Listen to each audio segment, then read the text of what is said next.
Hello, Jenny Bowling here for a legislative update and to touch on pivotal points in the market. I wanted to share this interesting background. I love rooftops and tennis courts and pickleball courts. If you know me, you know that. So I will probably feature a lot of that in some of my backgrounds, but lots of interesting real estate in the background too that you might want to own. So anyway, for the legislative session, it was a tremendous success for housing. There were a lot of items moved through, which is like unheard of. Many times it takes many years to get bills through, but there were efforts over many years for some of the things that got all done this year. So it was a lot of things I've mentioned. Senate Bill 102 being the biggest, probably first and foremost to talk about. 811 million in affordable housing and workforce housing funding, and a lot of other things included in there too. It was a 94 or so page bill.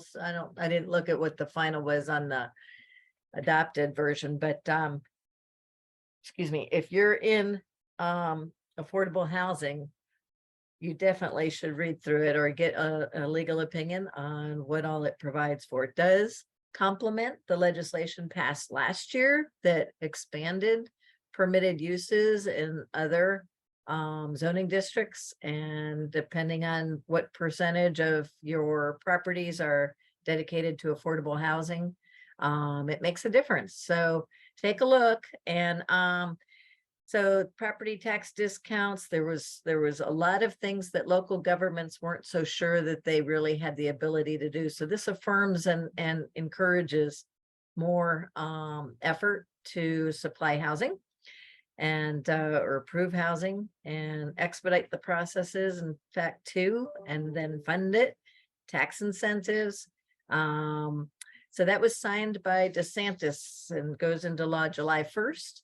And so that's a done deal. It does also prevent local jurisdictions from bringing up rent controls. It's now illegal to have rent control in the state of Florida, which is a very good thing if we want to get more housing, because developers do not like rent controls, and it just is shooting yourself in the foot to do that, as I think you all know I have said before. But anyway, so then there's the radio system communication requirements. There was a bill passed last year that didn't go quite as far as it should have, as I've said.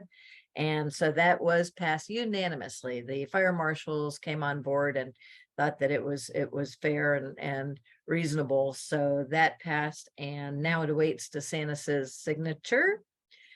In a nutshell, it gives more time for retrofitting buildings that don't meet those final tests. If it passed those all preliminary tests and just fails in the end, then there are provisions for working that out so that people are going to be able to keep on schedule, both sides, the tenants and the developers.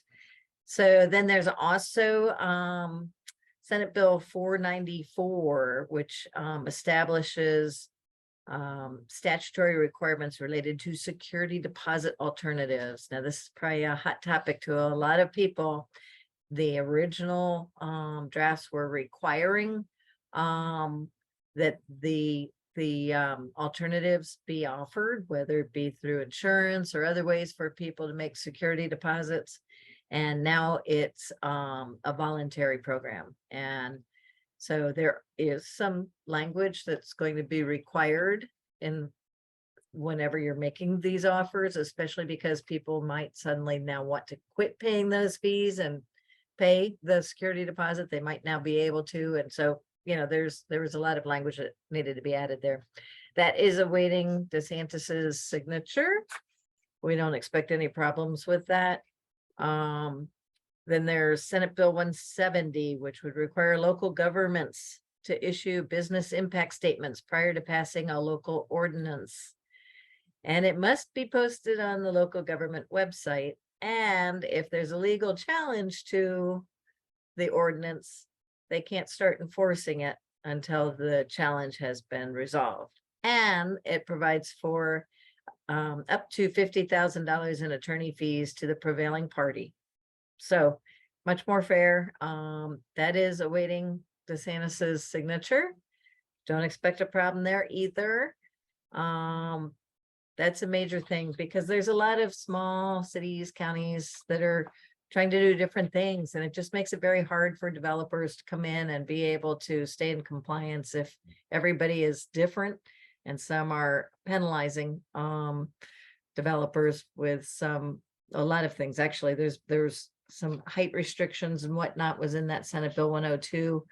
There were the language of 102 says that the local jurisdiction cannot go beyond what is already allowed within certain, it's either a radius or potentially in the whole jurisdiction for height and whatnot, building heights. And so it's this whole legislative session has been trying to make it easier to be a little more uniform, yet give the cities and counties more tools to do incentivizing, but not penalizing as much, is kind of the way you could sum it up.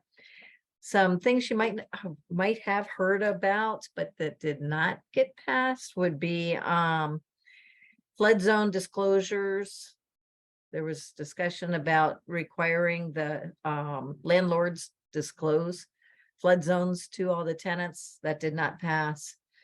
Rent security deposits that apply to communities of age 55 and older. That also tied in with a maximum 12% of rental fee over a 5-year period for an increase no more than 12%. And that did not pass. Senate Bill 1658. Did I say those other Senate bills? I'm not sure. If you need them, let me know. Since these didn't pass, you probably won't need them. Creates the Department of Housing and Tenants Bill of Rights and whatnot. Included revisions to the Chapter 83 Landlord Tenant Act, and I had a lot of different information in there, some of which was contrary to other bills that had passed. So that did not end up getting very far, or all the way through anyway. So they did not make it out of committee, none of those. And so we should see a lot of activity that will help with our housing scarcity issues. And then now we also have the financial, the economic market to look at that is critical to understand. And these bank failures have been a little scary, yes. And some properties, just like in all cases, some people buy real estate where they're putting in too aggressive of a business plan, and some of them are having problems now. So we still are expecting some really good opportunities. There's probably a couple coming around the corner. I am reaching out to people with a survey here soon. I haven't had all the automated emails quite set up exactly like I wanted yet, but hopefully that helps with knowing what's going on as far as the legislature. We will be meeting again in June, the Lyceum, the Florida Apartment Association, to talk about initiatives for the upcoming session next year. And so if there's anything that you want to be sure that we would discuss, let us know. I'm serving on the affordable housing and mixed use. It's actually adaptive reuse committee. It's, I guess, all consolidated in there really, but so if you have issues or properties you want to bring to our attention, please let me know. And so hopefully that helps you to feel like you're updated now. And if there's a topic you want me to cover, please let me know. We'll be doing a webinar pretty soon to go over a practice investment if we don't actually have one very soon. There was a couple that got this close, but I'm not going to waste your time until we have everything just right. Stay tuned, keep learning what it is that you would like to know and be comfortable with. And so pick up the phone so we can have a discussion. Be sure that you're going to be prepared and you'll be approved to even know about the opportunities when they come along. Thank you. Have a good day.